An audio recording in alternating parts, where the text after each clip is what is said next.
Did you know that Daddy's trans? What the hell is even that? Cringe comes in all shapes and forms, and first up today is a classic example of why attention-seeking snowflakes should never become parents. See if this is a talk that you'd want to have with your 4-year-old child. Daddy's trans. Did you know that Daddy's trans? Daddy's trans. Do you care? Yeah. You do? How much? Yeah. A lot? What? Did you know that Daddy has a... Yes. Oh. It has a... Yes. Oh. Okay. Good talk.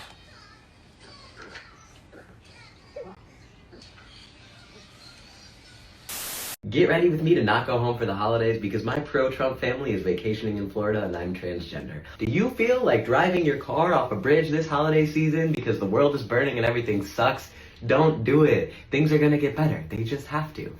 So you're the person who thinks they can always tell when someone's trans, huh? Okay, well let's put that to the test. I'm about to show you a series of photographs, but it is up to you to determine if each person is trans or not. Starting with this man. Handsome, good hair, trans? Yes, George Evans is a trans man and a lovely human being. What about this woman? Lovely skin, beautiful smile, trans? Yes, Jamie Pandit is indeed a trans woman. Now what about this woman? There are women with beards and short hair, but it's actually a cisgender man, Josh Sider, who pretends to be trans and black in order to own the libs. Good luck to you, Josh. Now, what about this man? He has very masculine features and in fact is a trans man. His name is Monroe Benuelos and he is a model and content creator. And what about this woman? This is a transgender pop star from Germany named Kim Petras. You might have heard her hit song, Mama Don't Know That It's Getting Hot at the body shop, doing something unholy. And finally, how about this person? This looks like a person who is exploring their gender and sexuality, someone who maybe has a feminine spirit inside of them that they're slowly starting to let out. And while that may be true, this is in fact a photo of J.D. Vance, the next vice president of the United States. And despite this photo, J.D. wants you to know that he is definitely not queer in any way, shape, or form, okay? And before y'all get in the comments, I'm not saying that I pass. Address the roadway safety crisis, including the critical funding that would accelerate the development, and this is an area I've written to you about, of the use of female dummies in crash testing. This will start to fight the gender inequity among vehicle safety and crash victims. This budget also builds upon and helps actualize. I live in Florida, and I'm gay, non-binary, and I had a call today with my psychiatrist, and I've been seeing him since 2009, and we went over my medications, and he asked me how I've been feeling lately, and I told him I've just been so sad and scared, and he told me that it's a safe space. I've been seeing him since 2009, and this is the first time I've come out to him. He shared that he has transgender nieces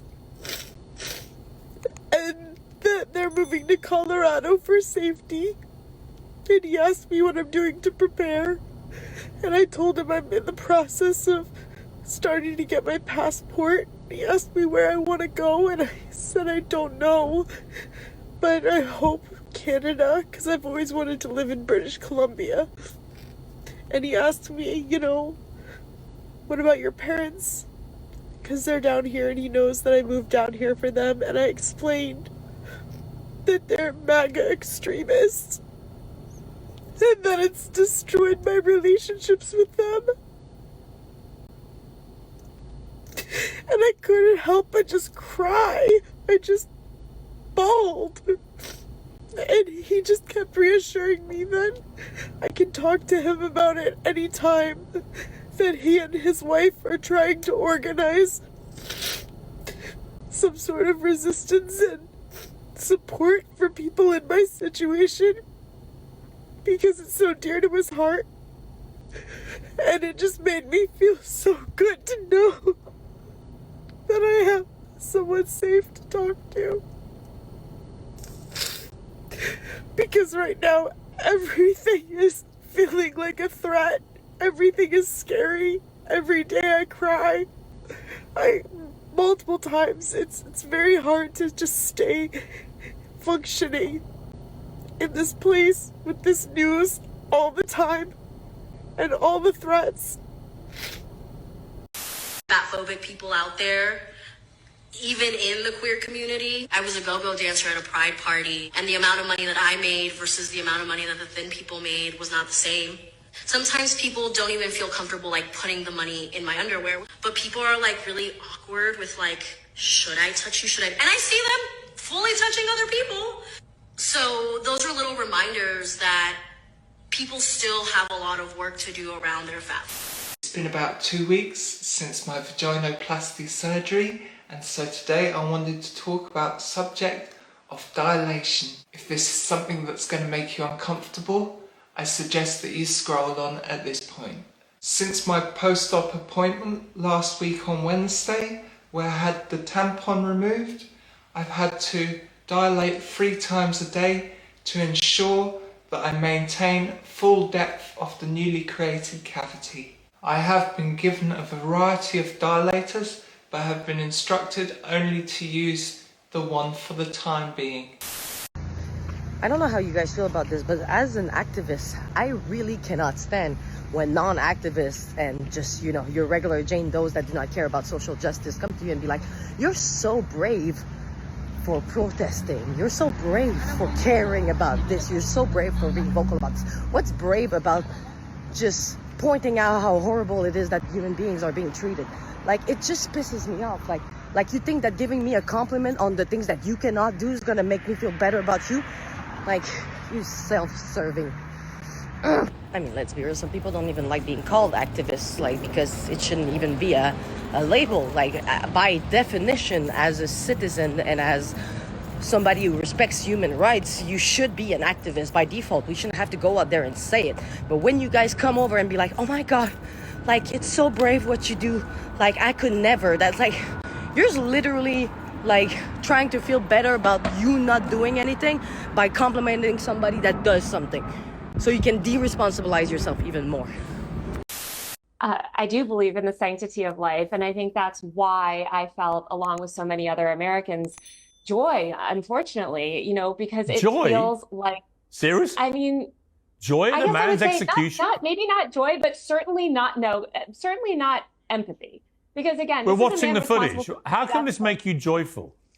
This guy's a husband, he's a father, and he's being gunned down in the middle of Manhattan. Why does that make you joyful? Thousands of Americans that be murdered. So are the tens of thousands of Americans, innocent Americans, who died because greedy health insurance executives like this one push policies of denying care to the most vulnerable people. And the many millions of Americans that have watched people that I care about suffer and in some cases die because of lack of health care. So should they all be killed then? Should they all be killed, these healthcare executives? Would that make you even more joyful? No, that would not. But why not? And, why are you laughing? I think because it wouldn't fix the system. You seem to find the whole thing hilarious. I find your question funny. A bloke's being murdered in the street. I don't find it funny at all.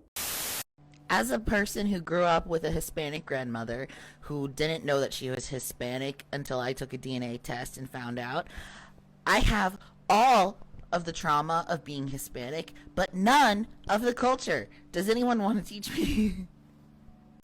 Most heinous example of the pink tax I've ever seen. If you're not familiar with what the pink tax is when women are charged an exorbitant amount over what a man would be charged for the same thing. I just posted a video of this. It's made by Cobalt. It's very cute, and it went viral last winter, just this one. I think they only did one color, maybe 1 or 2 colors, and so they came out with like light purple, like all of these colors that were like clearly appealing to femme.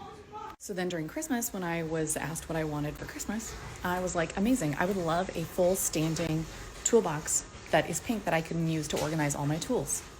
First of all, they don't have any. They only have these mini ones, and then the original pink box makes these pink products, which I won't even get into it. Lowe's.com doesn't sell this anymore, but the original pink box sold this, and this is the price I saw it at, $2,300.